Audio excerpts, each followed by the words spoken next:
আসসালামু আলাইকুম। বই পড়তে কে না ভালোবাসে। অবশ্যই ফেসবুক আমাদেরকে এই বই থেকে অনেক দূরে রাখলো।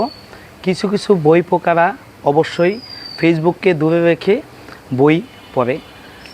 সেভাবে আমিও বইকে অনেক ভালোবাসি, যদিও বই পড়ার চেয়ে বই কিনতে অনেক পছন্দ করি। আপনাদের জনপ্রিয় লেখক ইফতিকার আহমেদ শামীম একটি গল্পের বই লিখেছেন, মানুষ কিংবা অমানুষ। এই মানুষ কিংবা অমানুষ বইটি আদনান আহমেদ রিজনের প্রচ্ছদে এই বইটি জনপ্রিয় বইটি। আমরা যারা সমাজে চলাফেরা করি মানুষের মতো দেখতে অবিকল, কিন্তু বাস্তবে মানুষ নয়। একজন ব্যর্থ মানুষের জীবন শুরু হয় অপমান দিয়ে, শেষ হয় অবহেলায়।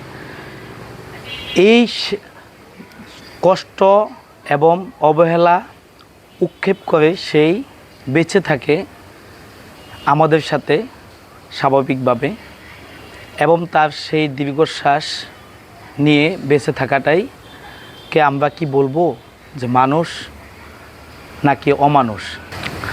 আপনিও চাইলে সর্বর্ণ প্রকাশনী থেকে এই বইটি কালেকশন করতে পারেন এবং পড়তে পারেন।